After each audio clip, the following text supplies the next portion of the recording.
Welcome everyone to the Feminine Force. We've been talking about Christmas, and Carolyn and I have been reflecting on some of the feelings that we've had around Christmas and the experiences that we've had in the past, where maybe Christmas hasn't been such an exciting event like it was when we were young. Isn't that right, Carolyn? Yeah. Yeah. Hi, everyone. Just so lovely to be here with you again, and lovely to see you again, Lisa. I feel like I haven't seen you in such a long time. I know It- it's been two like, weeks, and it's like, oh my yeah, gosh. exactly. It seems like a lifetime actually, and so much happens every day now, and so it just feels like so much has changed in the 2 weeks that I haven't seen you. Yeah. So like, I think this is a great conversation to open up because you know Christmas is a beautiful time of year. It's absolutely gorgeous family time, but it also can bring up a lot of issues for people, and it can be a difficult time as well. And I thought, and we both thought that it'd be great to kind of open up the conversation for people to talk about, yeah, the difficulties in emotional, difficulties that it can bring up. And for myself personally, I had a really tough week last week because I had a week off college. I wasn't working, and I had, it's funny how life is, because I had these plans that I was going to go down to Wexford and I was going to see all my family. I had a whole thing planned, and then my car broke down halfway down, and I ended up coming back to Dublin in a recovery truck, And it was funny because I was saying to myself, then it was like as if I was grounded then for the week, and actually what started to come up was like all the grief around my mum passing, because of Christmas coming up, and it really felt like a flood waters. You know, the flood waters actually had nothing to do with your mind and my thinking. It was actually like the emotion was just coming up from within me, kind of thing, and it just kind of like a wave. It just started to, I suppose, well up from inside me, and I was like, "Whoa, there's something about Christmas that really triggers that emotional rawness, because she Mm. passed away in May, and it was it's been very busy since then. And I noticed with this time last year, I had the same thing with my dad, because my dad had passed away the previous year.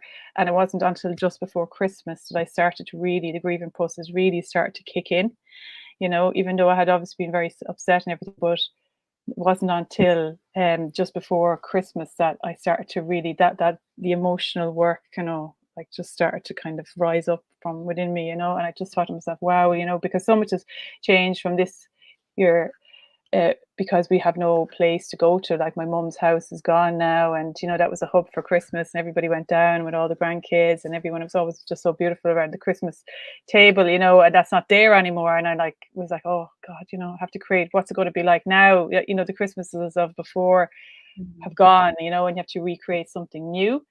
And I was like, oh, and then again, I'm the only daughter, so it's like on me nearly. You know what I mean? How can I recreate something or start a new tradition, or how can I pull the family together, even though I'm not feeling fantastic about it myself? So there's a lot of, I just wanted to bring that up, that there's so many pressures on women around Christmas, and I know friends of mine as well, that are from different countries and have very busy jobs, and their working very long hours coming up to Christmas as well, and money is tight this year for a lot of families. It's just, there's a lot of pressure on people coming up to Christmas this year, especially, I think. So I just thought it'd be nice to have a little conversation about that, and to kind of really voice all of that for people, because it's a beautiful time of year, but it also can be difficult, and it brings up a lot of fear, and it brings up a lot of, I suppose, yeah, like emotional triggers, or activates things from the past, or things that haven't been integrated or healed, and even, I suppose, years ago, when I think back now to my students actually in college, when I was 18, I was in second year of college, and I remember I came home. I was just after finishing my Christmas assessments, and my mum told me in the car when she collected me that my parents had broken up, and that was it. That was that Christmas gone. Completely from that point onwards. So, like, I'd say for about 5 years after that, every Christmas was so painful because it was that memory. Mm. And that Yeah. that again, the Christmas that had been the beautiful family Christmas, that was no more again. So it's like, it can be a difficult time, but I actually healed from that like years ago, and that was fine with everything. And you do, get over these things, but it takes time, and there's a lot of people that can be going through those type of things now this year as well, for many different reasons. It's a difficult time of year. Yeah, so Mm. I just think it's nice to voice that, and to, because we can still enjoy it, but I suppose like holding the joy and the emotional pain together, and trying to Mm. hold them together and embrace both of them, because we can push away all those emotions, and it's not good for us these days to do that. It causes Mm. other issues if we don't like really address how we're feeling, and I think, just nice to have a conversation about that. And I'd love to hear your thoughts on that, Lisa, especially from the emotional side of things. Mm. Yeah, I do see it often, and I think it's the time of year when not only are we past like feeling memories, they're activated because there's, I don't know, expectations or experiences that we want to re-experience, but things have changed and we can't. There's also a lot of I've noticed a lot of separations and divorces that seem, or partings that seem to happen, like a month or two before Mm, Christmas. Like it seems to be around that time of year. It happens quite often around October, November, mm, and then you're still really raw, and you're coming up to this time where you're used to enjoying it with another person, or at least feeling the support of the other person coming into Christmas, and that's a loss and a grief in itself. And I wonder, it's a bit harder, I think, to actually allow those feelings to process, because it's almost like we're pressured into, we have to be a certain way for Christmas. We have to do certain things for Christmas. If we've got kids, there's all that pressure that we've got to turn mm, up for Christmas, to deliver this joyful, exciting day. And I don't know about you, Caroline, but I remember it used to be, I used to take so much responsibility for everybody. So I would be the one that would be organizing the day, organizing the family, organizing the meals. And a lot of women do that. And it's a lot of work. Like, and it mm, becomes something that you don't enjoy. And no, the only reason I discovered was that I wasn't good at delegating, and mm, I often did things out of obligation. So I was abandoning myself. I never sort of thought to go, actually, it doesn't feel right for me to do that. mm. And so I sort of approached it with this, this martyrdom. I always have to do this. It's always my, like that. And Yeah. it's just like, it's no fun on the inside, So, oh, I don't Mhm, know. And I've been through times where money's been really tight, and there's just this incredible terror of, how am I going to get through the financial mm, requirements of a Christmas, and and all of those, like you can really get into the fear of that. And the fear can just grow and grow and grow until you just feel completely powerless, and be so activated that you can't even see a way out, and like my advice for all of it is just like, it's okay. It's really normal to feel feelings around this mm, time of year. And while you might not be able to get rid of the feelings, like you said, Caroline, just accompany yourself in them. Like, why wouldn't you feel like that? Why wouldn't you feel pressure? Why mm, wouldn't you feel panic? Why wouldn't you feel overwhelmed? Why wouldn't you feel responsible? And acknowledging that we have these feelings, and then just taking a moment to go, well, what can I do about this? How can I get myself a little bit of freedom in this? Because the action, if I just take one little action, it mm, always makes me feel better. So if I'm feeling overwhelmed, and I just reach out and maybe ask somebody if they can do something, or I reach out and get some support. Like if I'm feeling grief or loss, can I reach out and actually find someone to talk to? Because you're offloading some of that emotional mm, charge, mm, and you can actually feel a sense of ease. So for me, it's always about looking for solutions, like how can I bring some more freedom and relief back to what I'm feeling right now. Trying not to project, like yourself, if mm, I mean, Christmas is still like 6 weeks away, but we're projecting mm, what's going, it's mhm. like that doesn't help us. Like it's mm, always better just to come and respond to this moment. What can I do about my feelings in this moment? How can I get some resources maybe that I don't have in this moment? How can I find some support from others?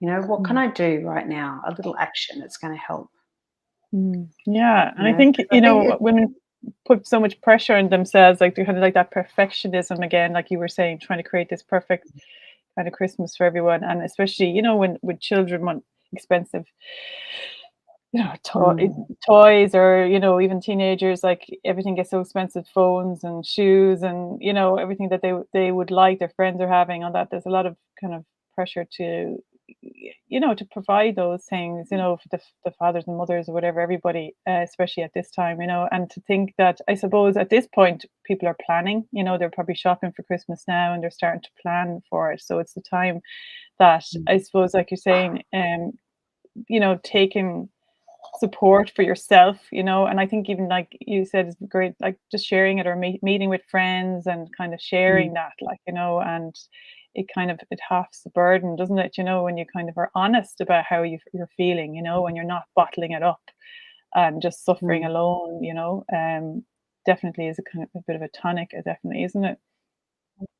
And getting creative, like Mm, I found in the past, like being creative with how can I, because I know for me, there's, this theme of, not good enough has manifested out in like, I have to do all this stuff for my kids around Christmas time. I've got to mm, buy them all these gifts, and like for me, it's like, well, how can I do something creative? So rather than make this great big day happen, maybe go to a really beautiful beach in the morning and just make it really easy. And often mm, when you speak things out loud early on and you're preparing the way, everybody's on board. It's mm, like, let's do something different this Christmas. Let's not buy so many presents. Let's have an experience, or let's, mm, like get creative. mm. Whatever feels good and can give you that sense of ease is actually what's best for everybody, Yeah, you and know? that's a really great point, because I was just talking to that at the weekend with my friend as well, and I was saying to her, I've had kind of, I suppose, so many different changes in my life.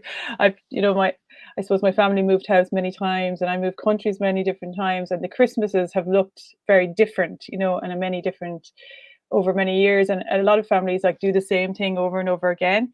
Where I suppose I had to redesign Christmas Day in a many different houses and many different locations, and really what's most important is like the family coming together and that togetherness, and that beautiful feeling of love, and just being together and expressing love for each other. So that's the kind of essence of it, and that's the magic of it. So, we get really close to Christmas, all that Mm, disappears, and you start to feel like it's just a beautiful connection of that, the joy that you feel when you're in the presence of the people that you love is really what it's all mm, about. mm, And that's the core of it. And whether mm, they're with us physically or just in memory, like they're still present with us. So I think that's, for me, the way to think about it. Because even my grandparents, like they're just coming back into my mind at the moment as well. But it's like their presence is coming back in. It's like they're there as a support. So it's just like this beautiful feeling of like, maybe because I of the grief thing, they're just like, it's like as if they're coming in around me, to kind of, give mm, me extra mm, support mm, or whatever.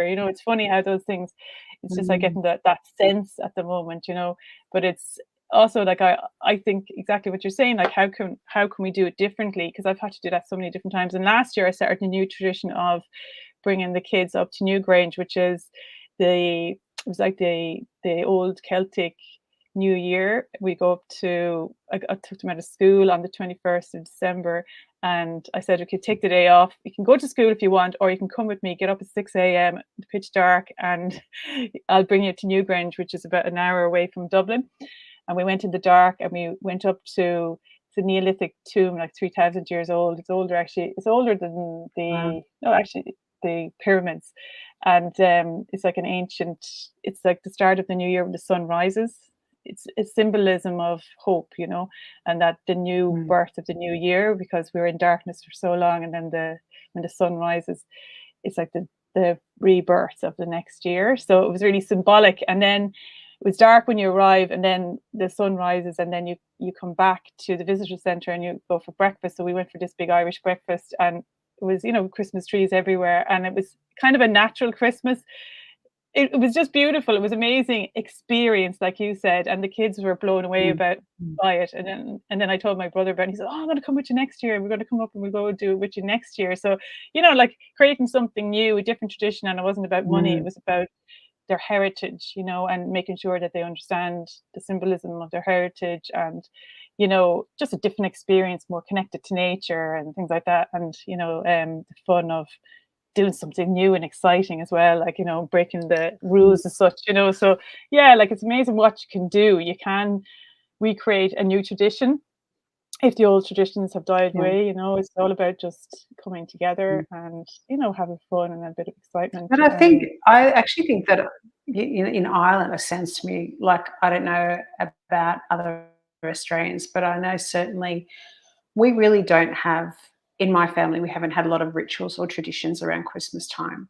And you were Okay. only saying the other day, I'd love to create more rituals. And I thought, that's it's a real opportunity for me to go, well, how can I create something that becomes Mm, very meaningful? Because I think you're right. We have to consciously hold it in our head that this is actually about the love and connection that we feel, and the joy of being with family, and really making that the focus, because mm, that's a beautiful experience. And how can we redesign the rituals or the traditions to mm, create the connection, to actually bring people together in some sort of symbolic recognition of the importance of the love and the connection that we feel. And I think maybe I'd like to challenge our viewers mm, to, and like share with me if you've got any great ideas. But I'm certainly going to take that on this year. I'm going to be spending Christmas with my mum and my younger daughter, and it's going to be a small Christmas. But it's like, I'd really love to think of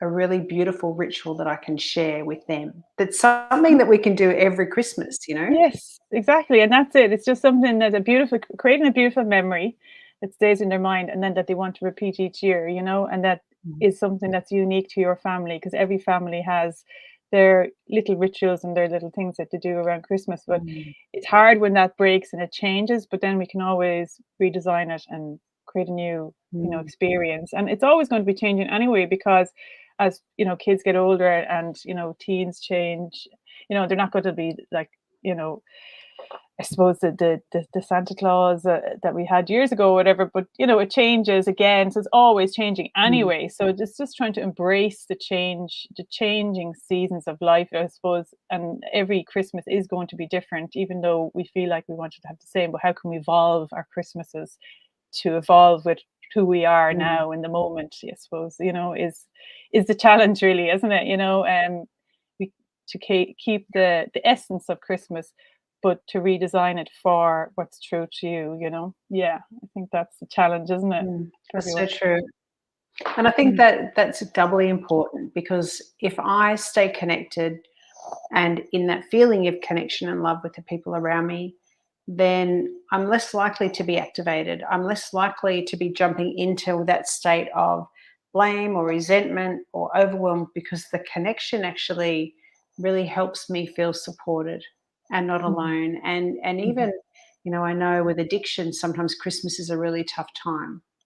So mm, it's another reason to really focus on building that connection and focusing on that connection.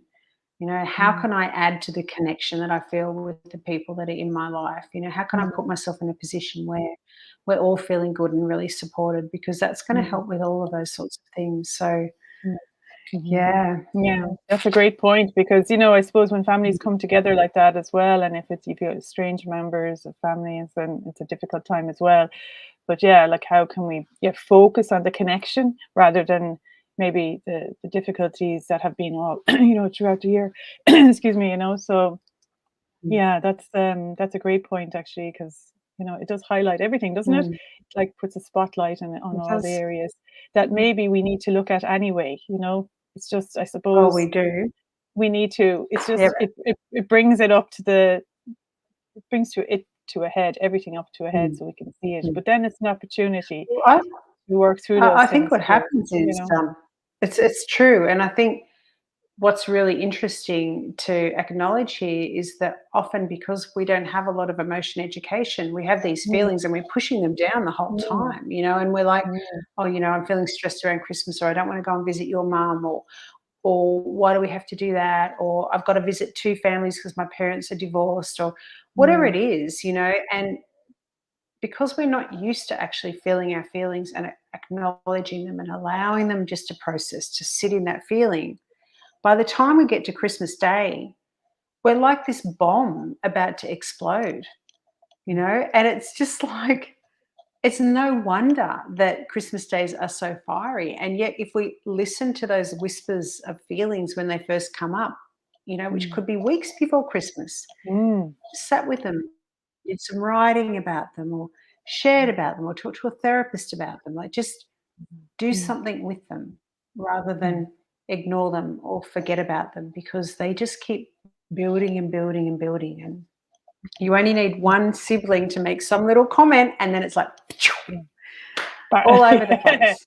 absolutely. Yeah, and it's a great time of year then to start that, to have a little reflection about how can I consciously create my Christmas, where I'm responsible for how I feel, and I'm not going to project that onto other people, and maybe I can be the peacemaker and create that safe space, when things are so it can be different, like I said, it's not going to, like, our mind always thinks that the same thing is going to repeat it over and over again. But if we're kind of become conscious of how we feel and what the situations are, then we're more empowered, and we can actually create, a beautiful atmosphere for people around us rather than the opposite. Mm, So, it would be lovely for yeah. people to think about that now and just say, that give the power back to people to say that, they can design redesign their Christmas, that, it might Mm. look a little bit Oh, I like different. that. Yeah, and Mm. it's kind of in That's our great. control. Redesign your Christmas. Mhm, Redesign your Christmas, prepare the environment, because we talk a lot about environment. How can I make the environment really peaceful and loving? What environment am I creating? Am I adding stress? Am I adding tension? How can I deal with my stuff so that I can hold this beautiful space of peace? So when other people come in, they're not going to be as activated. They're going to be influenced by this beautiful environment that I've created. Yeah. absolutely. So that would be the greatest gift to give anyone, isn't it? Bring your peace, Oh, yeah. Yeah, for sure. create I'm peace. so inspired. I'm like, my mind is going, oh, okay, what can I create with you? Yeah, you know? Yeah, I Really think that good. if I love it. everybody just I brought love a it. bit, shared their peace, um, around Christmas, it would just be fabulous. We could transform the whole the whole world. Yeah, yeah. It's a That's true. simple And I thing, think but it's the just most a word powerful on, thing. absolutely. And I think a word on grief and loss as well. And just to acknowledge that you will probably, if you've had a loss, whether it be loss of a partner or even a friendship, parents, those feelings are going to come up, and that's a really natural part of life. And the best way through that is simply just to be with them, like just allow them to be there, just acknowledge them, and just, why wouldn't I feel like this right now? That's all okay. And it is a little bit uncomfortable in it, like, as you can vouch, Caroline, like Mm, when you're actually in it, it's uncomfortable. But the quickest and easiest way is through it, and just allowing that moment, because the grief is processing through you, like the emotion needs to process. And if I can't allow it to come up and move, then it's going to get stuck, and it builds up and it creates all sorts of issues further down the track. So yeah, being with that process. yeah, just allowing it. Yeah, that's great advice, Lisa. Yeah, Mm, so true. mm, Yeah, the living testament to that, because it's like second year now. Last Christmas my dad, this Christmas my mum. So it's like, whew, and it brings you starkly into the moment, but it's also kind of like, I always think like it's grief. I always think of the rose. The rose gets cut back really sharply, but for it to come back and bloom again the next year, that has to happen. It's just part of the cycle of life, and each year is different, and it brings something new and exciting as well, even though, because that's life, you can't have life without death. So there's always something new that's going to be born in the space that was created, from somebody passing. So I feel the new buds, coming, so even though there's that grief, but there's always that the hope of the new coming, and see my kids growing and maturing, and that kind of gives me hope as well, like just to see like that what my mother has passed into me, and then that's passed on to them, and like that's all we're here for, is just to try and help the next generation to improve a little bit more than we have, and just achieve, a little bit more happiness, a little bit more stability, a little bit more um I suppose fearlessness, as we like, and confidence in themselves, and that's what I'd love to see and wish for everybody, yeah, because that's what can never be taken from you, and it's another gift, that is priceless, that kind of inner esteem and confidence, in life, like, and being in life, and being able to live life, to its fullest, yeah. That's what I wish for Yeah. everyone, you know? Christmas wish for you. Yeah, yeah, Yeah, that's yeah. beautiful. Well, thanks, Okay. Caroline. Thanks, everyone. It was lovely to have this conversation with you, and really good to share that. And I'm definitely going to be creating a new ritual this Christmas. Yeah, brilliant. Lisa, we'll get you over to Newgrange sometime. Oh, I'd Come love up to do with that. Maybe next Christmas. I'll be Yeah, that'd there. be amazing, wouldn't it? We should So do good. that. We should Yeah, have, I'd love yeah, to. a big group of people go up to Newgrange. Amazing. Yeah. Oh, I think so. That'd be amazing. Yeah. Yes, we put that out there now as an idea for this time next Yeah, year. I think so. Okay. All right, Okay, everyone. Thank thank you. you, Have a beautiful everyone, week. and we'll see you next Wednesday. Have a great week. Okay, bye. Bye.